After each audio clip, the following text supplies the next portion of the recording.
name is Logan Gleason, and I am here with New York Times bestselling author Jamie Ford. Thanks for having Jamie's me. debut novel, Hotel on the Corner of Bitter and Sweet, hit the shelves in 2009. Since then, Jamie's book has been published not only in the United States, but also in 24 different countries. First off, thank you, Jamie, for taking time to do an interview with me. I appreciate it very much. My first question is, what did you originally go to college for? What did I originally go to college for? Wow. I actually went to art school. I went to the Seattle Art Institute. I graduated with a degree in design. I wanted to be an art director and an illustrator. That was kind of my first love. I ended up, along the way, after doing that career for about 15, 16, 17 years, started writing fiction just so I would have another creative outlet, and it kind of took over my life. Okay, another question. What made you decide to quit your job as a graphic artist and embark upon writing as a full-time job? Oh, that's a good question. I did like my ad career. That was fun for a while, but after a while, the assignments were less interesting to me. I was kind of selling my creative soul by the pound, and to my clients, which paid very well for it. But I wanted to do something. I wanted to tell stories I wanted to tell rather than advertise products and services. And as soon as I sold the book and it appeared to be doing well, I made the leap, and I stepped away from the job, and I've been writing full time ever since. Okay, another one. How long did it take you to write Hotel on the Corner of Bitter and Sweet, and how did you come up with the idea? Boy, if I had known so many people would be reading it, I probably would have spent more time writing it. I did about 6 months of research, and the actual writing was about 3 months for that first draft. And what was the other part of that question? How did you come up with the idea? Oh, well, I was at a writer's workshop in Virginia, hosted by a man named Orson Scott Card. He's a science fiction and fantasy author, and he had us write while we were there for the week. And I had been researching the Seattle time period during the 40s, and there was a mention as I was reading these old articles, of these buttons that a lot of the Chinese kids wore after the bombing of Pearl Harbor. I'm half Chinese, and my dad was full Chinese, and he wore this button that read, "I am Chinese," to differentiate himself from his Japanese neighbors, because he would talk about going to school and kids, throwing rocks at him thinking he was Japanese. And so I wrote a short story about that button, and it was just about a 30-page short story, and everyone seemed to like it, and I had a lot of encouragement to make it longer, so I turned it into a novel. Okay. How long did it take you to do research for the book? Did you interview historians or just do lots of research by reading and going to museums? Yep, I did all of the above. The first thing I did was I bought a map off of eBay of Seattle from 1939, because I wanted to see what the neighborhood looked like before the interstate cut the neighborhood in half. From there, the usual suspects. I read lots of nonfiction books, but I did go to the Wing Luke Museum in Seattle and spent time going through their archives. And I interviewed a historian I found through the University of Washington, a man named Doug Chen, who is a pretty famous historian and activist in the Seattle area. Where they originally wanted to build the kingdom was much closer to where Chinatown is today, and he was one of the activists that that actively protested that and fought to have it moved a little farther away to retaining the cultural integrity of the neighborhood. Okay.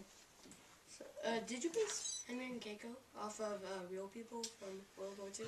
I did. I based them off of your mom and dad, actually. I'm just kidding.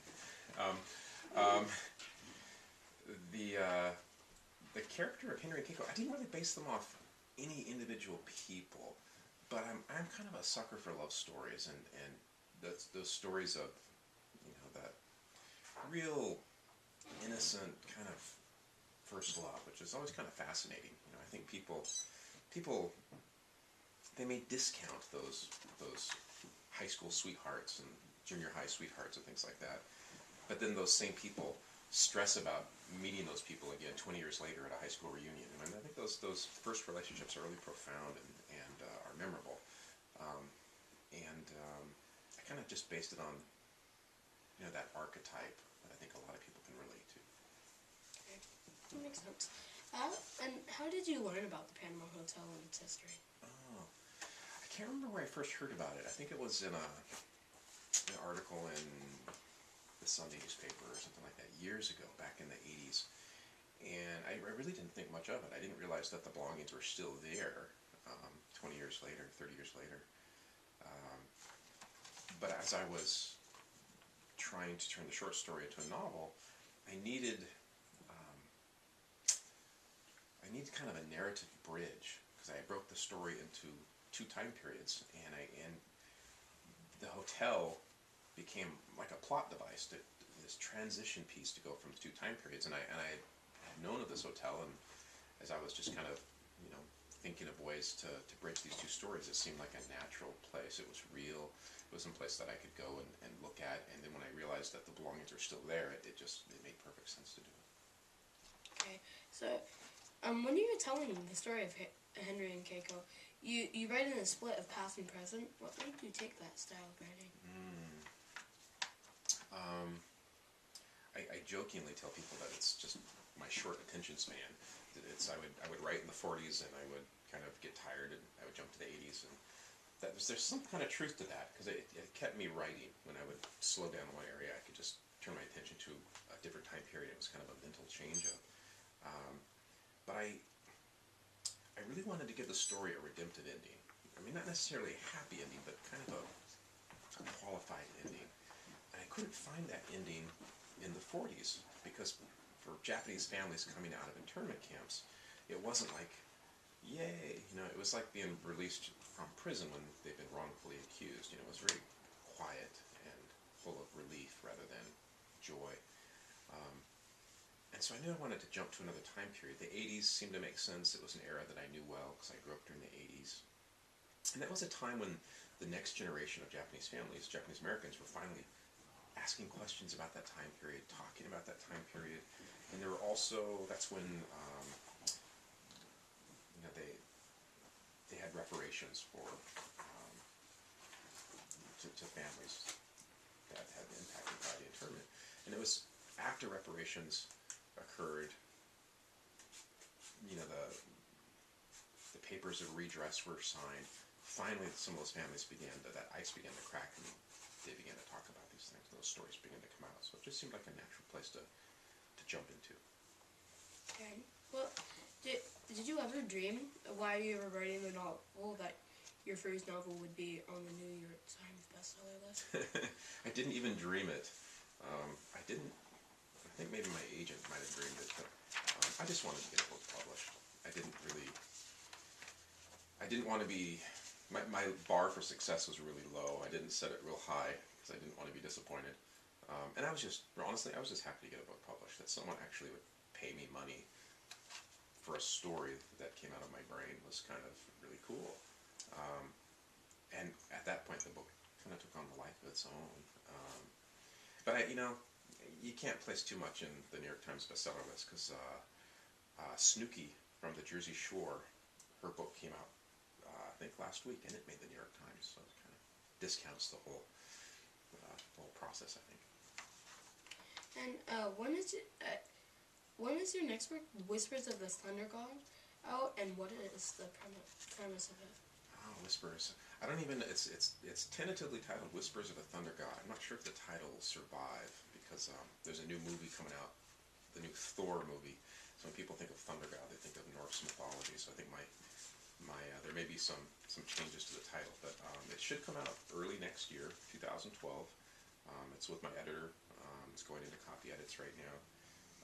It's about a Japanese student, attending the University of Washington at the time of Pearl Harbor, and is rounded up and repatriated back to Japan, where he's later conscripted into the military, and also falls in love with a Chinese girl or Taiwanese, as it were, at the time, living in Japan. It's not related to Hotel, but it is kind of set during the same war period, set in Japan, and it's the flip side of the war. It's a bit of, when we think of Imperial Japan, we think of them visiting some hardships on their neighbors and a lot of cruelties and atrocities, but a lot of those hardships were committed on their own, on their own people, and it kind of touches on some of those things.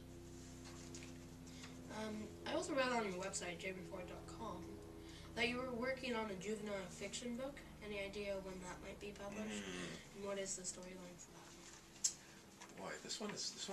I talk about everything. I blog about it. This one's kind of a secret. I haven't gotten very far on it. I worked last year. I wrote about maybe 80 or 100 pages, just to kind of work on figuring out a young adult voice, and then I scrapped those pages. It was just kind of practice. I'm resurrecting a character from the 30s that I can't really mention because it's a character that the person that created this character sold the rights to a studio group that went bankrupt in the 60s or something like that. So it's the intellectual rights to this character in the industry, they've been orphaned. That's is the term.